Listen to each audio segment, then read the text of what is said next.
예, 시간이 되었기 때문에 2부 발표를 시작하도록 하겠습니다. 두 번째 발표하실 우리 김성진 박사님은 김명일 박사님과 달리 구약 전공입니다. 욥기를 전공하신 것으로 알고 있습니다. 그런데 오늘 이제 신약적 관점, 이 과연 구약을 어떻게 해석했다고 봐야 하느냐 하는 문제를 오늘 또 그 전통적 입장에서 아마도 종교개혁 전통의 입장에서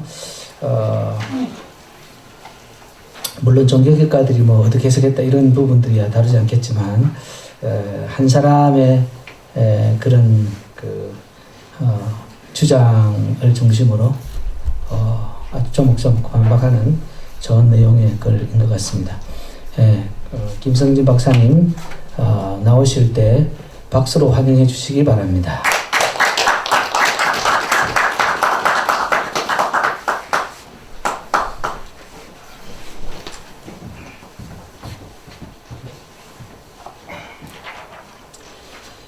네, 귀한 자리를 마련해 주신 우리 시온선교회 진심으로 감사드립니다. 오늘 제가 신약 저자의 구약 인용에 대한 피터 헨스의 견해를 비판하려고 하는데요. 사실 저의 주 전공이 욥기인데 욥기 발표를 많이 한 관계로 오늘은 조금 다른 바로 신약 저자들의 구약 인용에 대한 주제를 다루게 됐습니다. 그런데 오늘 이 자리에 이 분야의 전문가이신 교수님들께서 앉아 계신 관계로 박사학위 논문 심사받는 마음으로 오늘 발표를 진행하려고 합니다. 우리 피터 헨스는 누구일까요?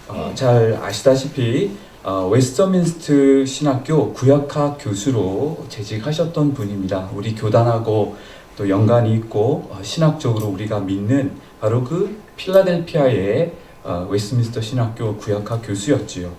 그는 하버드 대학에서 고대 근동학으로 PhD를 받을 만큼 실력 있는 학자였습니다.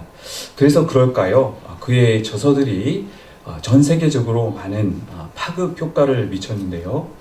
오늘 우리가 살펴볼 책은 바로 그가 2005년도에 썼고 또 거의 같은 내용으로 2015년에 출간됐던 Inspiration and Incarnation이라는 책입니다.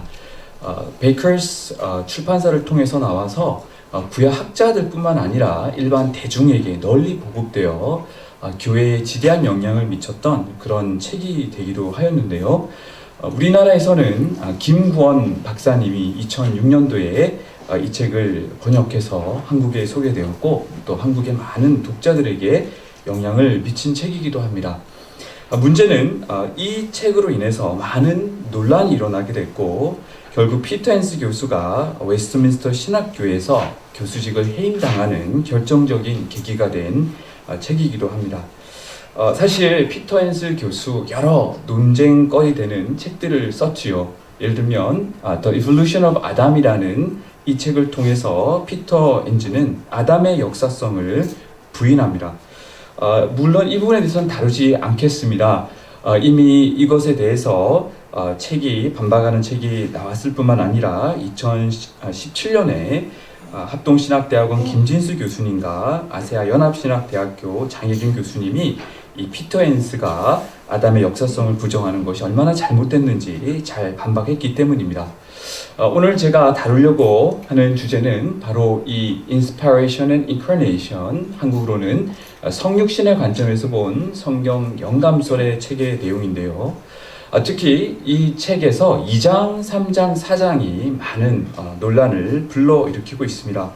먼저 2장에서는 구약 성경과 고대 근동 문학과의 관계를 아주 독특하게 해석하고 있고 3장에서는 구약 성경의 신학적 다양성을 우리 전통 견해와 다르게 주장할 뿐만 아니라 4장에서는 신약 성경 저자들의 구약 인용을 또 우리의 어떤 전통적 견해와 다르게 해석하게 됐고 이것이 이제 많은 영향을 미치고 논란을 불러일으켰기 때문입니다. 다 이것을 다룰 수는 없고 저는 오늘 이 네 번째 신약 성경 저자들의 구약 인용에 대한 피터 엔스 교수의 주장을 소개하고 그것을 반박하고자 합니다. 자, 피터 엔스 교수 뭐라고 주장을 할까요? 신약 저자들이 구약을 인용할 때 우리가 따르고 있는 문법적 역사적 주의 원리를 엄격하게 따르지 않는다라는 것입니다. 자, 한마디로 아주 자의적으로 마음대로 구약을 말도 안 되게 인용해서 그렇게 활용한다라고 피터 엔스는 이렇게 주장을 하는 것이지요. 이것이 왜 문제가 될까요? 기본적으로 우리 개혁주의 전통, 복음주의 전통에서는 문법적 역사적 주의 원리를 성경 구약을 해석하는 가장 기본적인 툴로 사용하고 있습니다.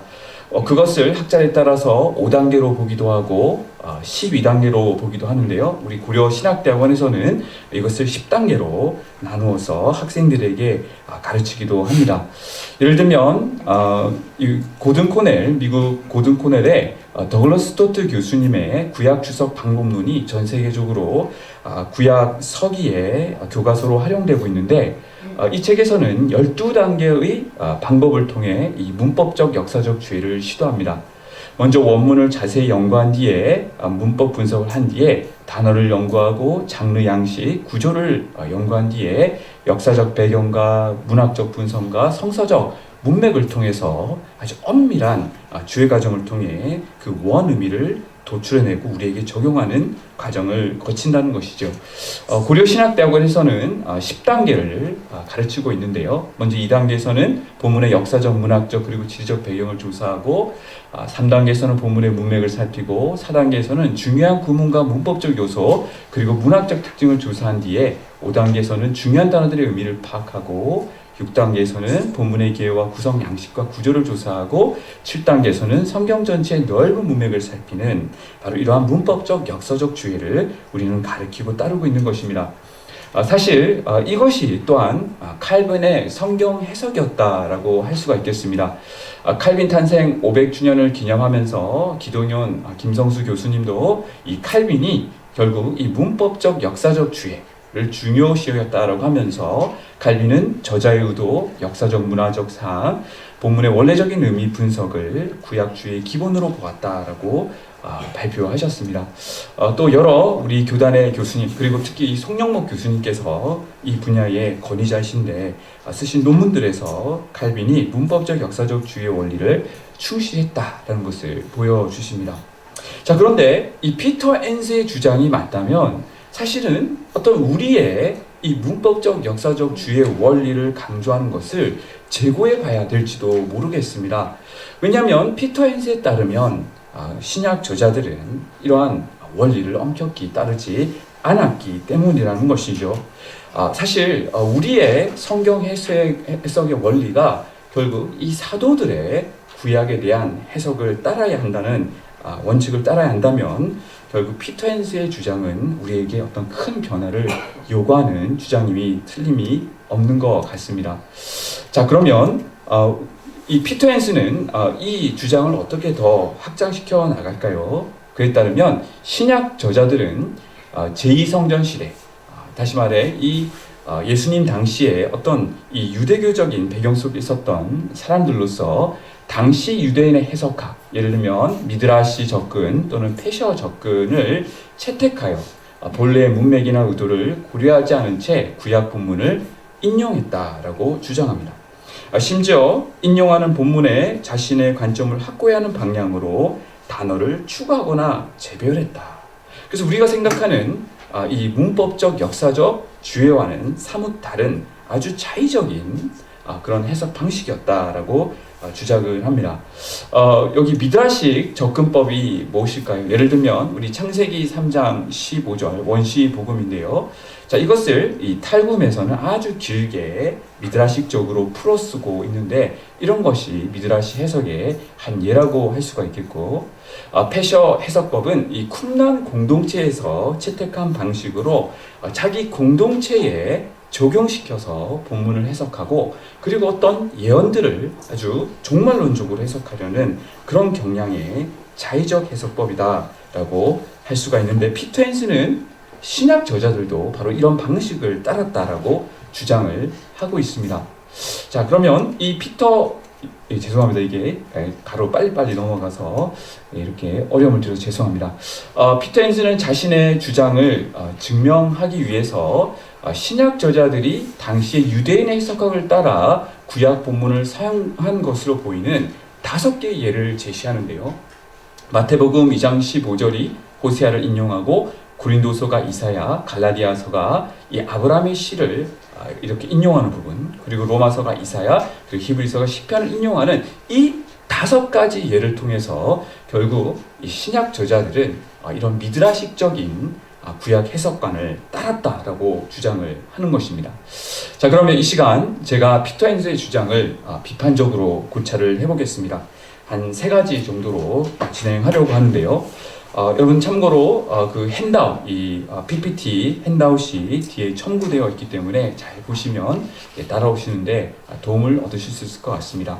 자, 먼저 우리가 질문해야 되는 질문이 신약 저자들은 당대 유대인 저자들과 동일한 성경 해석학적 입장을 취했냐는 것입니다. 물론 우리 사도들이 살았던 그 시대는 그런 유대인들이, 랍비들이 함께 공존하는 시대였습니다. 따라서 신약 저자들이 당대 유대인들의 성경 해석 전통을 잘 알고 익숙했을 가능성이 높습니다. 자, 그렇다고 신약 저자들이 당대 랍비들의 해석 전통을 그대로 따랐다고 주장하기에는 문제가 많은 것 같습니다. 자, 첫 번째로 피터 헨슨은 유대해석 전통의 다양성을 강조하고 있다는 느낌을 줍니다. 1세기 유대교를 우리가 살펴보게 되면 먼저 유대 공동체만 하더라도 쿰란, 알렉산드리아, 안디옥, 시리아, 이디오피아 공동체로 나뉘어집니다. 또 문헌, 장르만 보더라도 지혜 문헌, 묵시 문헌, 랍비 문헌, 바리세파 문헌으로 나뉘어지고 문학의 범위도 외경, 위경, 사이사본, 필로, 요세푸스, 오리겐의 작품 등 다양한 스펙트럼이 존재한다는 것이죠. 자, 이러한 다양함을 무시하고 이 1세기 유대 해석 전통을 아주 미드라식적으로 패셔로 몰고 간다는 것은 문제가 있어 보입니다. 두 번째로 유대교 내에 다양한 해석 전통들이 있음을 놓치고 있는데요. 자, 예를 들면 D.I. 브룩의 연구에 따르면 AD 70년 이전의 바리세파 해석 전통은 구약 본문의 문자적 의미, literal meaning을 찾는데 치중함을 보여줍니다. 자, 모든 것이 미드라식 해석이 아니라는 것이죠. 또 초대 유대 묵시 문학들 살펴보게 되면 구약을 인용할 때 인용 구약 본문의 전후맥을 중시하는 경향들을 볼 수가 있습니다. 힐렐의 7가지 유대교 해석 원리들을 보게 되면 왜곡된 구약 본문 해석을 지지하지 않음을 보게 되는데요. 오히려 문맥을 중시하는 해석 원리를 따름을 볼 수 있습니다. 예를 들면 7가지의 힐렐의 그 원리 중 어떤 것도 구약 본문의 알리고리적 해석 또는 파편적 해석을 지지하지 않는다는 것입니다. 자, 이 피터 헨슨의 주장이 이게 옳지 않다라는 것을 이런 다양성 속에서도 우리가 발견하게 되는데요. 나아가서 S. 샌드멜은 이집트와 팔레스타인 유대교의 비교 연구에서 이 두 전통이 서로 의존적이지 않고 완전히 독립적이고 이질적인 방향으로 발전했었다라고 또 주장을 합니다. 자, 우리가 이러한 연구들을 이렇게 살펴보았을 때 신약 저자 당대의 유대교 해석 전통은 다양했고, 그리고 이 피터 헨슨의 주장과 다르게 구약의 문맥과 의도를 중시하는 전통도 존재했음을 발견하게 되는 겁니다. 따라서 피터 헨슨의 주장처럼 신약 저자들의 해석 전통을 당대의 미드라식 해석 전통에만 국한시키고 그렇게 몰아가는 데는 문제가 있어 보인다는 것이 저의 첫 번째 주장입니다. 자, 두 번째로 피터 헨슨은 신약과 당대 유대 문헌들의 큰 차이점을 강조하고 있는 것입니다. 제가 이것을 다 설명할 수 없지만 우리 휘튼 대학의 DJ 무 교수님 같은 경우는 사실은 이 분야에 오랫동안 연구를 하시고 책을 내셨던 교수님이신데, 그는 구약에 대한 신약과 당대 구약에 대한 신약 인용과 또 당대 유대 랍비 문헌들의 차이점에 대해 연구를 한 뒤에 다음의 결론을 내리게 됩니다. 제가 한번 읽어드리겠습니다. 우리는 유대교 랍비 해석과 신약의 관계를 제대로 정립할 필요가 있다.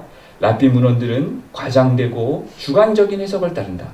한편 신약은 절제되고 문맥을 중시하는 해석 원리를 일반적으로 따르는데, 이런 의미에서 유대교 해석 전통과 신약은 근본적으로 다르다라고 이렇게 결론을 내렸다는 것입니다. 최근 들어 많은 학자들이 또 신약 성경을 쿰란 페셔와 동일시할 수 없음을 보여주고 있는데요.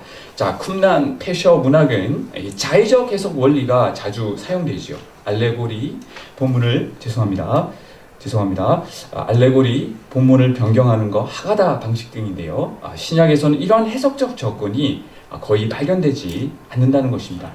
쿰란 문헌은 또 독특한 구조를 가지죠. 페셔는 인용한 구약 본문에 대해 세세한 주석을 덧붙이는 반면에, 신약은 구약을 인용을 하지만 그렇게 주석을 달지는 않는다는 것입니다.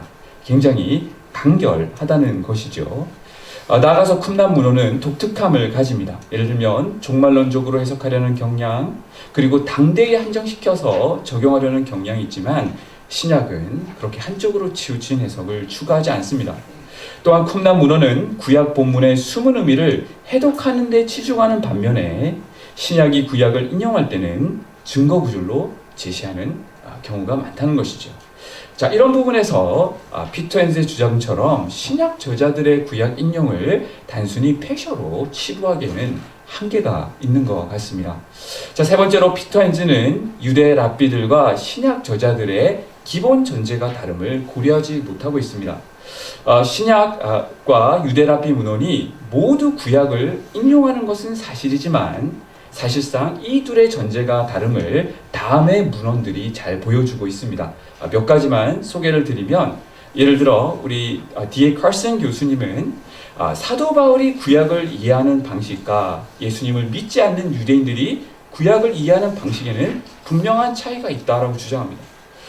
믿지 않는 유대인들과 이 바울은 결국 이 그리스도를 해석하는 방식에 있어서, 그리고 이루어진 그 예언의 성취를 해석하는 방식에 있어서도 근본적으로 다르다는 것을 여기서 말씀하고 있는 것이죠. 달라스 신학교의 D.L. 박 교수는 신약 저자들과 랍비들의 기본 전제를 다음과 같이 구분하는데요. 자, 보시면 이 처음 세 가지는 신약 저자들과 랍비가 함께 공유하는 내용입니다. 성경은 하나님의 말씀이고 한 사람을 통해서 어떤 공동체가 나왔다. 다시 말해 아브라함을 통해 한 이스라엘이 탄생했다라는 내용이나, 또 역사 가운데 재현되는 패턴을 다루는 예표론에 있어서는 신약 저자들과 랍비들이 같은 생각을 가지고 있지만, 마지막 세 개는 신약 저자들만 가지고 있는 전제라는 것입니다. 예를 들면 지금이 바로 예언 성취의 날이라는 부분, 그리고 지금 그러나 아직이라는 now and not yet의 관점, 그리고 예수님이 그리스도시다라는 부분에서는 분명한 기본 전제가 다르고, 이런 이유로 신약 저자들과 랍비들을 동일선상에 둘 수 없다라고 박은 말을 합니다. 자, 그러면 우리가 이런 맥락에서 다음의 질문을 던질 수밖에 없습니다. 피터 헨즈의 주장처럼 신약 저자는 인용하는 구약의 문맥을 무시하거나 심지어 구약 본문을 수정해가면서 신약 본문을 써내려 갔냐는 것이죠. 한마디로 신약 저자들은 구약 인용 시 역사적 문법적 해석 원리를 완전히 무시했냐라는 이 두 번째 질문을 이제는 살펴보도록 하겠습니다. 자, 이거에 대해서 제가 이제 풀어나가면, 먼저 피터 헨즈의 5개의 증거 본문으로는 이를 입증하기에 불충분합니다. 피터 헨즈는 이 아래의 5가지 사례를 들면서, 이 5 신약 본문이 구약을 인용한 이 5가지 사례를 들어서 자신의 주장을 일반화시키고 있는데요. 과연 이 5가지가 그런 일반화된 결론을 도출할 수 있느냐, 우리는 반문해 보아야 될 것입니다. 피터 헨즈는 이 5개의 본문이 유대 랍비 문학의 해석학을 따른다 주장합니다. 그래서 문맥을 고려하지 않고 구약을 인용하고, 인용 구약 본문의 단어를 마음껏 바꾸고 자의적으로 하는 어떤 이런 일들을 한다는 것이죠. 그래서 그는 이 5개의 본문 관철을 토대로 다음에 일반화된 결론을 내립니다. 신약 저자의 비정상적인 구약 인용 관행은 신약에서 아주 흔하게 관찰된다. 영어로 보시면 The odd uses of the Old Testament by New Testament authors are such a very common dimension of the New Testament. 이러한 일반화 작업을 하고 있다는 것이죠. 자, 이제는 이러한 피터 헨스의 주장을 한번 반박해 보도록 하겠습니다. 여러분, 피터 헨스의 주장이 옳을까요? USB 1판 헬라어 신약 성경에 따르면 신약은 총 401개의 구약 본문을 인용하거나 암시하고 있습니다. 자, 그러면 피터 헨스의 말이 맞다면 이 401개의 구약 인용 본문들도 이 5개와 마찬가지로 아주 자의적인 미드라시 패셔 방식의 인용이 돼야 될 것인데, 과연 남은 396개의 이런 구약의 신약 인용 본문들도 비정상적이다라고 할 수가 있을까요? 자, 이에 대해서 이 D.A. 컬슨의 스승이신 캠브리지의 세치 다드의 연구를 한번 살펴볼 필요가 있겠습니다.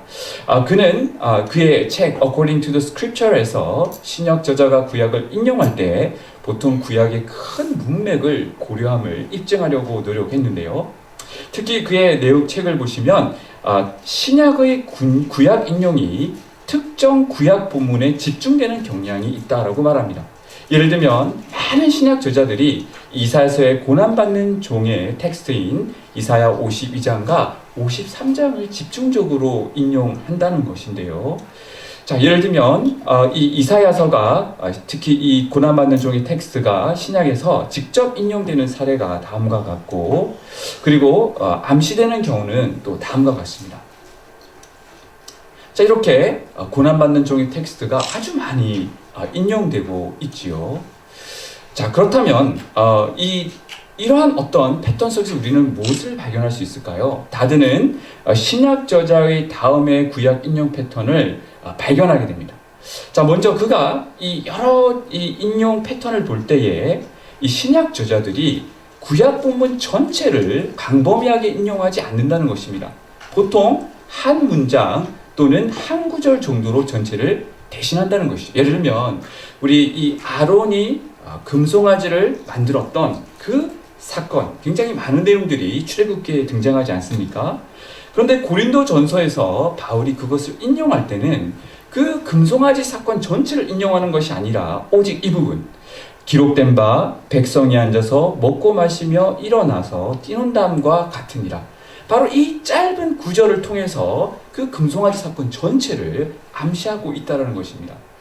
또 이 다드가 발견한 것은 같은 구약 구절에 대한 인용을 신약 저자들이 의도적으로 피한다는 것이죠. 그래서 의도적으로 조금 다른 내용들을 인용함으로써 이런 중첩을 피하려고 한다는 것입니다.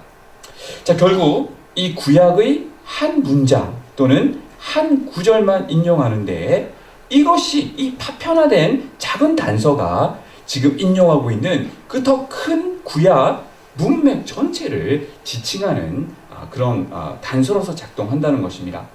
자, 따라서 비록 신약 저자가 구약의 한 문장 또는 한 구절만 인용했다 하더라도 사실상 신약 저자는 그 문맥 전체를 머릿속에 염두에 두고 있다는 것을 우리 C.H. 다드의 연구를 통해 발견하게 된다는 것입니다. 자, 그런데 이 다드는요, 이 이사야 52장에서 53장, 이 고난받는 종 텍스트가 신약의 50군데에서 이런 식으로 인용되고 있음을 보이고 있습니다. 자, 다시 말해서 이 50군데 이상이 이 고난받는 이사야 텍스트를 인용하면서 아주 한 문장, 한 구절만 따오고 있다는 것이지요. 여러분, 여기서 우리가 무엇을 발견합니까? 적어도 50군데 이상이 피터 헨스의 주장과 다르게 그 문맥을 아주 정확하게 반영하고 있다는 것이죠. 이것이야말로 이 50개 이상의 증거들이 피터 헨스의 주장을 뒤엎는 증거가 되는 것입니다. 피터 헨스가 제시한 5개의 경우와 비교될 수 없는 50개 이상의 신약 본문이 이 고난받는 종 텍스트의 문맥을 정확하게 염두에 두고 인용하고 있다는 것을 우리는 여기서 발견하게 되는 것입니다. 자, 둘째로 심지어 피터 헨스가 제시한 5개의 신약 본문이 피터 헨스의 주장을 뒷받침하지 못한다는 것을 말씀드리려고 합니다. 제가 이제 5개 중에서 2가지를 반박하려고 하는데요. 여러분, 사실 피터 헨스가 제시한 이 5개의 신약의 구약 인용 본문이 다른 복음주의 신학자들에 의해서는 전혀 다르게 해석되고 있다는 점입니다. 피터 헨스는 그것을 아주 자의적인 미드라식 해석 접근법이라고 말하지만, 또 많은 일군의 복음주의 학자들은 그렇지 않다라고 본다는 것이죠. 오히려 역사적, 문법적 원리, 예표론 그리고 구속사적 원리 입각하여 구약 문맥을 충분히 고려한 인용이라는 해석을 이라고 이렇게 주장하는 학자들도 많습니다. 이런 의미에서 그가 자신의 주장을 뒷받침하려는 이 5개의 본문조차도 자신의 주장을 완전히 뒷받침하지 못하는 것이 됩니다. 이 부분은 제가 뒤에서 두 본문을 반박함으로써 보여드리겠습니다. 자, 세 번째로 신약 저자들은 주로 구약 역사의 맥락을 고려하여 구약 본문을 언급하는 것을 우리가 생각해야 되는 것입니다. 여러분, 신약 저자들은 이 구약 역사와 문맥을 굉장히 중요시했다는 것을 여러 정황들이 보여주는데요. 예를 들면 돈 칼슨은 바울이 어떻게 구약의 역사적 맥락을 고려해서 자신의 글을 서술했는지 다음과 같이 설명합니다. 제가 읽어드리겠습니다. 갈라디아서 3장에서 아브라함은 율법이 주어지기 전에 의롭다함을 받고 그와 그의 후손들에 대한 약속을 부여받았다. 따라서 독자는 왜 모세 율법이 약속 이후에 더해졌는지 생각하게 된다. 또한 로마서 4장에서 믿음과 할례 중 무엇이 먼저 왔는지를 논하는데 결국 여기서 역사적 순서를 깊이 고민하고 있는 것이다 라고 말입니다. 여러분, 그뿐만이 아니죠. 마태복음 1장을 보시면 아브라함에서부터 다윗에서부터 바벨론 유수에서부터 예수님 탄생에 이르는 이스라엘 전 역사를 계보의 형태로 요약하고 있습니다.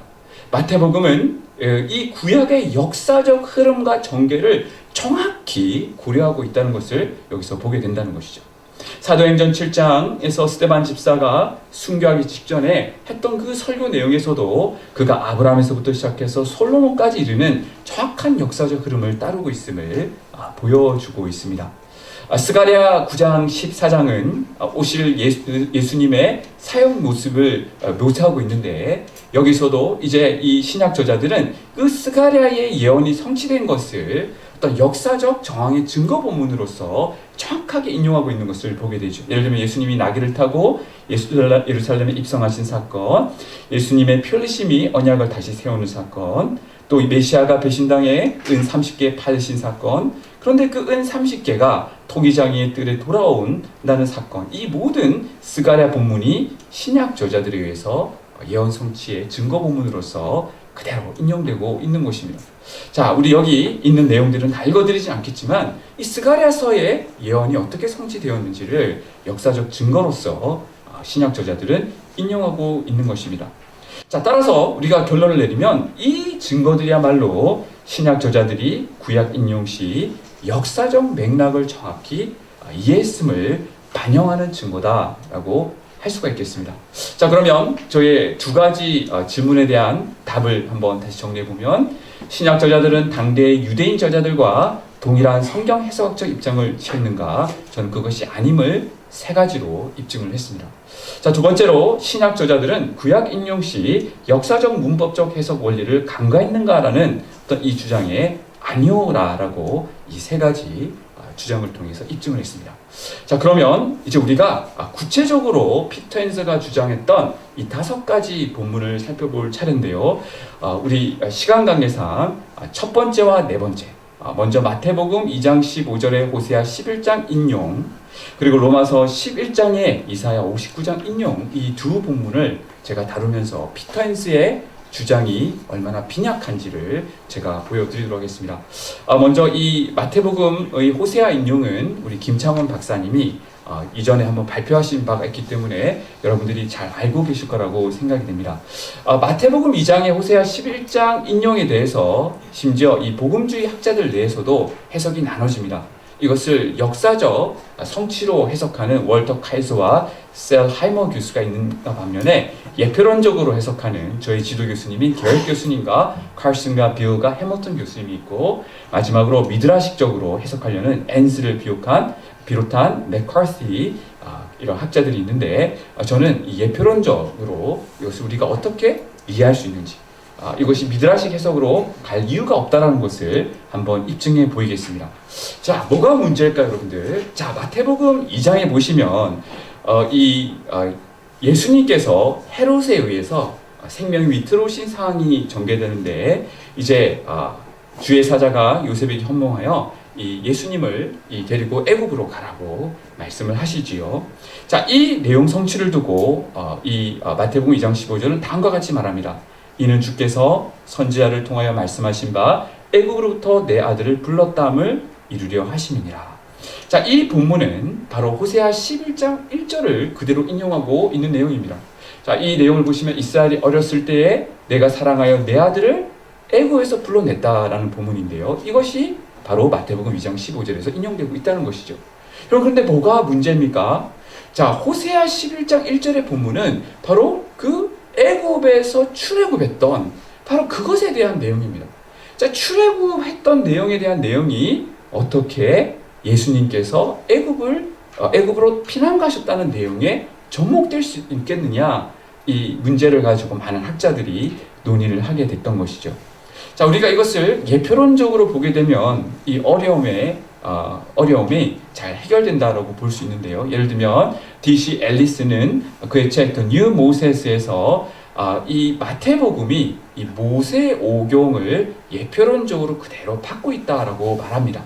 자, 예를 들면 이 출애굽기 1, 2장의 모세의 유년기 이야기가 예수님에 의해서 재현되고 있고, 또 어떤 출애굽기 14장에서 홍해를 건넌 사건이 예수님이 요단강에 들어가신 사건, 그리고 이스라엘 백성들이 출애굽해서 광야의 시험을 받았던 사건들이 예수님의 어떤 그 40주야의 광야 시간, 그리고 이 출애굽기에서 이스라엘 백성들이 시내산에서 율법을 부여받은 그 사건을 이 산상수훈에서 예수님께서 하시는 말씀으로 이런 식으로 비유하면서 사실은 마태복음의 전개가 출애굽기에 기반해 있고 예표론적으로 이렇게 재현되고 있다는 것이죠. 자, 이런 의미에서 바로 그 출애굽 사건이 예수님께서 이 헤롯을 피해 애굽을 떠나신 사건에 그대로 접목할 수 있다는 것을 우리는 여기서 볼 수가 있는데요. 여러분, 더 상세한 내용들은 슬라이드를 보시면 되겠습니다. 자, 그러면 이 예표론적 해석은 우리 마태복음을 이해하는데 어떤 도움을 줄까요? 이제 마태복음은 이와 같이 예수님을 예표론적으로 묘사하면서 이스라엘의 역사, 과거 이스라엘의 역사를 재현하시는 분으로 그리고 있습니다. 자, 그래서 마태복음 해석의 중요 원리가 바로 예수님을 예표론적 재현, 성취로 보는 것이죠.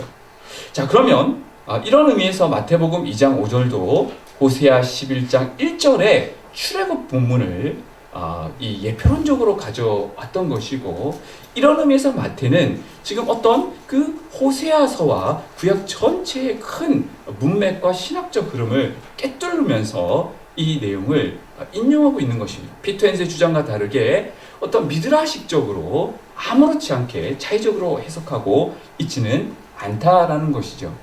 자, 그러면 우리는 질문을 던져야 됩니다. 자, 그럼 마태는 왜 과거의 이스라엘 사건, 특히 출애굽을 묘사하는 이 호세아 11장 1절을 인용하여 예수님께 성취되는 것처럼 적용하는 것일까요? 자, 예수님 어린 시절 헤롯을 피해 애굽을 떠난 사건과 어떻게 연결될 수 있냐는 것입니다. 자, 이에 대해서 우리 G.K. 비일의 견해를 잠시 소개를 하면, 이 호세아 11장은 과거 출애굽 사건을 상기하는 1절에만 국한되는 것이 아니라 이것이 결국 11절에서 미래에 있을 출애굽으로 발전되고 있다는 것입니다. 여러분, 무슨 말입니까? 이 호세아서는 하나님을 떠나고 우상 숭배에 빠진 북이스라엘 백성들에게 주어진 그 예언의 말씀인데, 하나님께서는 지금 내가 너희들을 출애굽시켜 나의 백성으로 삼았는데 너희들이 우상 숭배에 빠졌기 때문에 아수를 통해 심판하시겠다라고 이 호세아 11장 중간 부분에서 말씀하십니다. 그러나 시간이 지나서 다시 이들을 회복시키실 것인데, 그때는 이 아수로부터 해방되는 것이 마치 이 새 출애굽의 역사처럼 이루어질 것이다. 따라서 이 호세아 11장은 과거의 그 출애굽 사건을 가지고 와서 미래에 일어날 그 미래의 출애굽을 그리고 있는데, 이러한 이 해석적 툴을 마태가 그대로 가지고 왔다는 것이죠. 그래서 이 미래적 출애굽 사건을 예수님이 헤롯을 피해 애국으로 피난 가신 이 사건에 그대로 접목시키고 있는 것이다 라고 말할 수 있는 것입니다. 자, 따라서 이 호세아는 이 마태복음의 호세아서의 인용은 결국 예수님이 애굽을 떠나시는 것을 미래에 재현되는 출애굽의 모습으로 연결시키는 철저하게 호세아 11장의 문맥과 어떤 그 주창하는 해석적 그 관점을 그대로 가지고 와서 그것을 100% 이해하면서 마태가 그대로 적용시킨, 자, 이런 의미에서 이것은 미드라식 해석이 아니라 오히려 호세아의 이 해석 접근법을 마태가 정확하게 깨뚫고 그것을 그대로 가져왔다라고 보는 것이 더 옳다라는 것입니다. 자, 우리가 두 번째로 이제 반박할 피터 헨스가 주장한 본문은 바로 로마서 11장의 이사야 59장 인용입니다. 자, 그는 어떤 내용으로 여기에 문제가 있다라고 말할까요? 자, 먼저 로마서 11장에서는 이런 내용이 있습니다. 그리하여 온 이스라엘이 구원을 받으리라. 기록된 바 구원자가 시온에서 온다. 엑 시온. 자, 시온에서 구원자가 옵니다. 자, 근데 사실은 이것이 인용하고 있는 이사야 59장에서는 그 구속자가 시온에서 오는 것이 아니라 시온으로 임한다라고 되어 있다라는 것이죠. 정반대의 이야기가 나오고 있는 것입니다.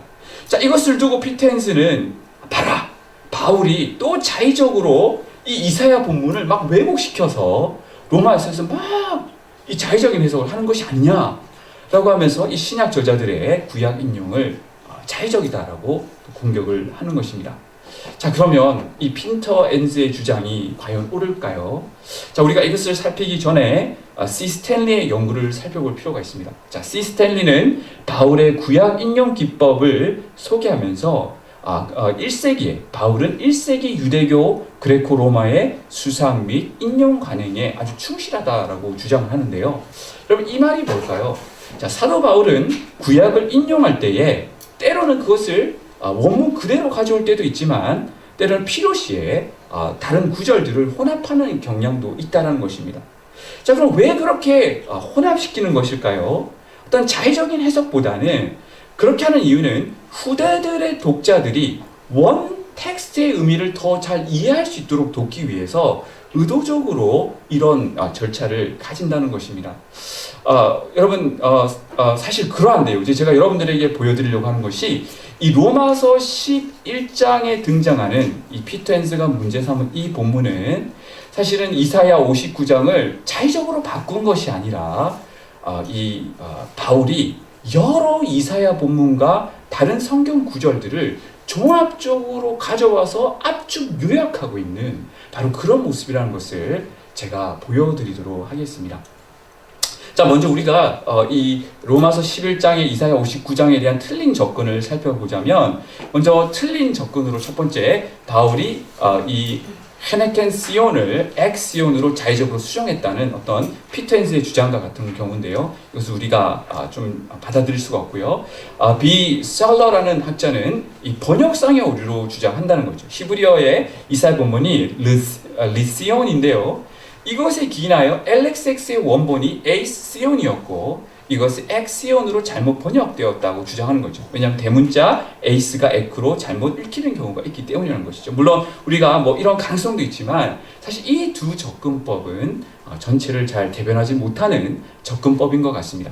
오히려 더 설득력 있는 최근의 연구들은 먼저 바울은 시온으로부터 엑시온을 시편 14편 7편으로부터 인용했다라는 주장과 또 더 나아가서 바울은 엑시온이라는 이 표현을 이사야 전체의 핵심 구절에 속해 있는 이사야 2장 3절로부터 가져오고 있는 것이다 라는 이 주장이 우리가 함께 보면서 이것이 더 우리 이 로마서 11장 이사야 59장 인용을 설명하는 좋은 해결책이 된다라고 저는 주장하고 싶습니다.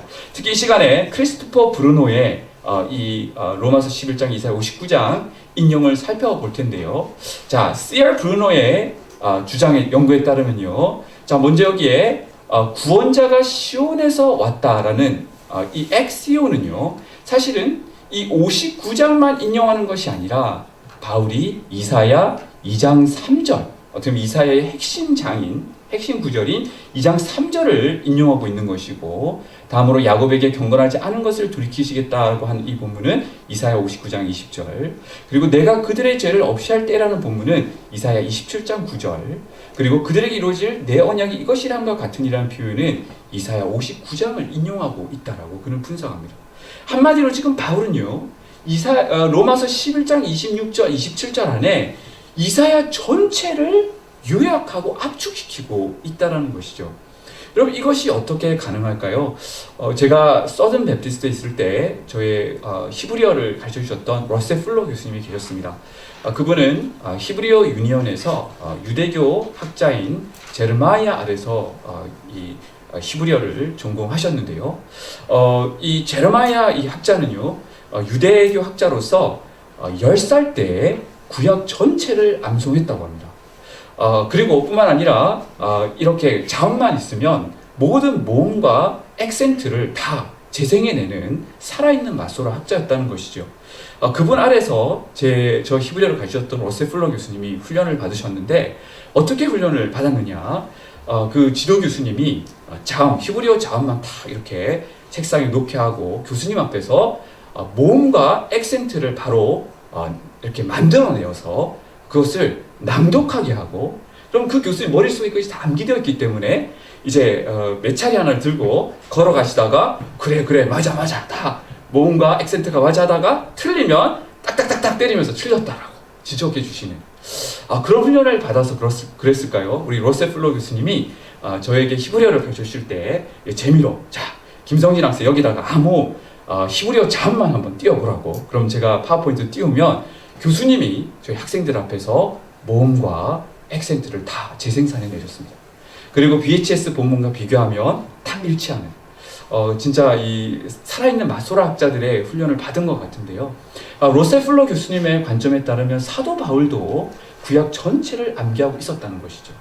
이런 의미에서 사도 바울이 로마서 11장 26절에서 27절에서 이사야를 인용할 때 사실은 이사야 전체가 머릿속에서 낭독되고 요약 압축되어서 이 표현들이 등장했을 가능성이 크다는 것입니다. 여러분 참고로요, 이사야 2장, 27장, 59장은 놀랍게도 동일한 주제를 표방하는 그런 내용들을 담고 있습니다. 우리 브루노의 다음 연구를 보시면 그것을 볼 수가 있는데요. 네, 우리 PPT가 죄송합니다. 넘어갔습니다. 여기 보시면 이사야 59장, 이사야 2장, 이사야 27장이 동일한 주제를 내포하고 있습니다. 자, 먼저 하나님께서 시온으로 돌아오시고 언약을 갱신하신다는 내용이 이사야 59장, 2장, 27장에 동시에 등장합니다. 하나님께서 그들의 원수에 대해서 승리하시고 죄를 사신다는 내용이 동시에 등장합니다. 나가서 이방인들에게 복을 주신다는 내용이 세 군데에서 동시에 등장한다는 것이죠. 놀랍게도 이 세 구절이 동일한 주제를 담고 있는데 이것이 바로 사도 바울이 로마서 11장 26절 27절에서 이 이사야를 인용하면서 세계를 그대로 압축 요약하고 있다는 것을 브루노가 보여준 것입니다. 여러분 그렇다면 이 피터 헨스가 이거 가지고 태클 건 거는 너무나 얇은 관찰, 깊은 연구가 이루어지지 않은 그런 관찰에 불과하다는 것을 브루노의 연구를 통해서 우리는 바라보게 된다는 것이죠. 여러분 어떻게 설득이 되셨습니까? 피터 헨스의 5개 주장 중 2개가 박살이 났습니다. 자, 그러면 우리 6번째로 한번 또 연장선상에서 살펴볼 것은 바로 G.K. 비일의 연구입니다.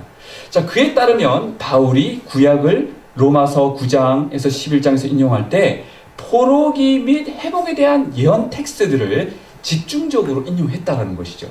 여러분 아까 우리 로마서 11장이 이사야 59장을 인용했던 것도 이 맥락에서 같이 이해할 수 있다는 거예요. 자, 그래서 로마서 9장부터 11장까지 포로로 잡혀가고 그 이후에 회복된다는 내용들이 이와 같이 계속해서 신약에서 집중적으로 특히 로마서 9장에서 11장 사이에 인용되고 있는데요. V로 표기한 것은 포로기 및 회복에 대한 주제, C는 문맥적으로 볼 때 포로기 및 회복에 대한 주제가 등장하는데요. 그리고 O는 회복에 대한 주제는 없는 경우인데 로마서가 이러한 포로기 및 회복에 대한 내용을 아주 집중적으로 인용하고 있다. 자, 이 말은 결국 사도 바울이 피터 헨스의 주장처럼 아무 생각 없이 자의적으로 로마서의 이사야 본문을 바꾼 것이 아니라 구약 전체의 이스라엘의 회복에 대한 이사야 전체의 내용을 요약하고 압축하고 성경 전체의 맥락을 머릿속에 가지고 있으면서 로마에서 아주 치밀하게 그것을 녹여내고 있다는 증거가 될 수 있겠습니다. 저는 두 가지 어떤 피텐스 주장을 반박했지만 우리가 세 개의 나머지 내용들도 후속 연구를 통해서 반박이 되어야 될 것 같은데요. 이제 제가 결론을 내도록 하겠습니다. 피텐스는 신약 저자들이 구약을 인용할 때 문법적 역사적 주의 원리를 엄격하게 따르지 않았다라고 주장했지만 저는 그것이 성립될 수 없음을 밝혔습니다. 우리는 계속해서 이 개혁주의자들의 전통을 따라 문법적 역사적 주의적 원리를 우리가 구약을 접근하는 방식으로 사용해야 된다라고 오늘 발표를 통해 정리를 하고 싶습니다. 감사합니다.